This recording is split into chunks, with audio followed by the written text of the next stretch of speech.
नमस्कार दोस्तों, स्वागत है। आज की एक और पावरफुल स्टोरी में दोस्तों, एक कथा के अनुसार हनुमान जी ने भीम पर प्रसन्न होकर उन्हें अपने 3 बाल तोड़कर दिए थे और कहा था कि जब घोर संकट काल आए तब इनका उपयोग करना। भीम ने यह 3 बाल अपने पास सुरक्षित रख लिए, लेकिन उन्होंने संकट काल में इन बालों का उपयोग किया या नहीं किया तो किस तरह किया, आओ जानते हैं संपूर्ण कथा।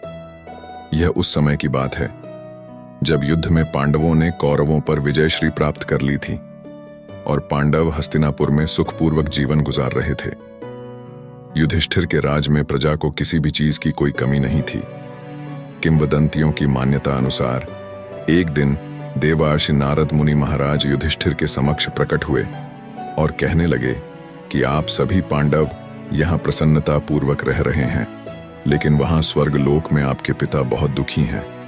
देवऋषि के ऐसे वचन सुनकर युधिष्ठिर ने इसका कारण पूछा तो देवऋषि ने कहा, वे अपने जिंदा रहते हुए राजसूय यज्ञ करवाना चाहते थे, लेकिन ऐसा वे कर नहीं सके, इसलिए दुखी हैं। महाराज युधिष्ठिर, आपको आपके पिता की आत्मा की शांति के लिए यह यज्ञ करवाना चाहिए। नारद जी के ऐसे वचन सुनकर युधिष्ठिर ने अपने पिता की आत्मा शांति के लिए राजसूय यज्ञ करने की घोषणा की।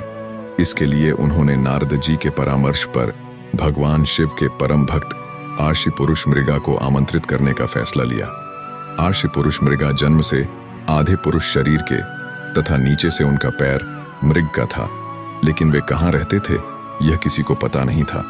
किंवदंती अनुसार ऐसे में युधिष्ठिर ने उन्हें ढूंढकर यज्ञ में आमंत्रित करने के लिए भीम को इसकी जिम्मेदारी सौंपी।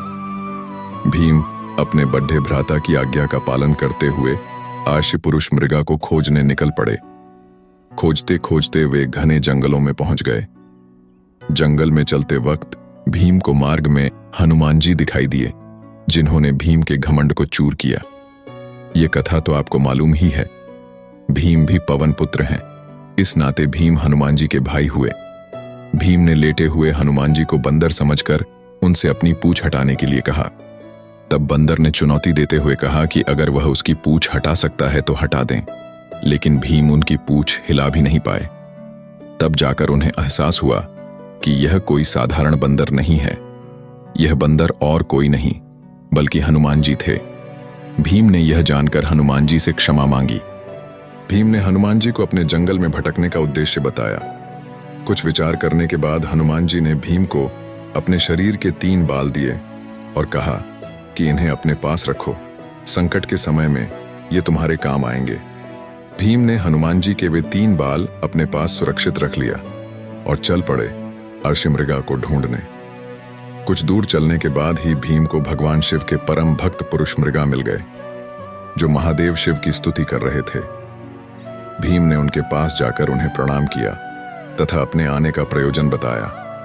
इस पर आर्षि पुरुष मृगा भी उनके साथ चलने को राजी हो गए, लेकिन उन्होंने एक शर्त रख दी। पुरुष मृगा ने यह शर्त रखी कि तुम्हें मुझसे पहले हस्तिनापुर पहुंचना होगा, नहीं तो मैं तुम्हें खा जाऊंगा। भीम ने थोड़ी देर विचार करने के बाद आर्षि पुरुष मृगा की शर्त स्वीकार कर ली। शर्त स्वीकार करने के बाद वे अपनी पूरी शक्ति के साथ हस्तिनापुर की ओर दौड़ने लगे।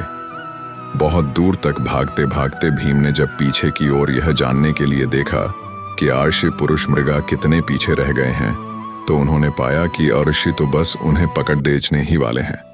यह देख भीम चौंक गए और घबराकर अपनी पूरी शक्ति के साथ शीघ्रता से भागने लगे, लेकिन हर बार पीछे देखने पर उन्हें आर्षि मृगा उनके बिल्कुल पास नजर आते थे।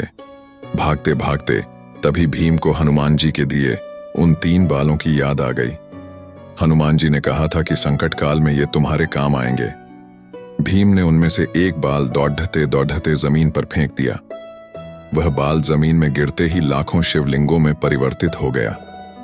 भगवान शिव के परम भक्त होने के कारण आर्षि पुरुष मृगा मार्ग में आए प्रत्येक शिवलिंग को प्रणाम करते हुए आगे बढ़ने लगे।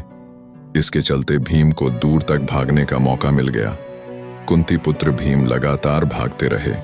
फिर जब भीम को लगा कि आर्षि अब फिर से उन्हें पकड़ डीडीएच ही लेंगे, तो उन्होंने फिर से एक बाल गिरा दिया और वह बाल भी बहुत से शिवलिंगों में परिवर्तित हो गया।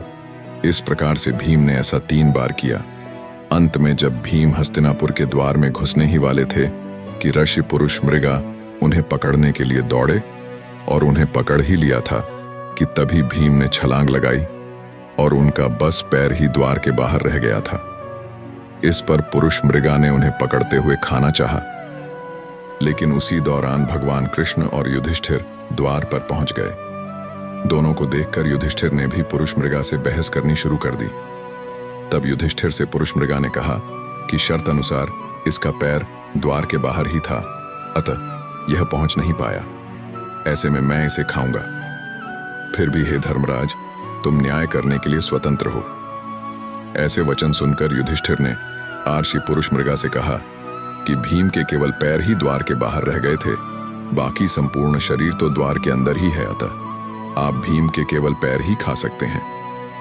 ऐसा सुनकर युधिष्ठिर के न्याय से आर्षि पुरुष मृगा प्रसन्न हुए तथा उन्होंने भीम को जीवन दान दे दिया।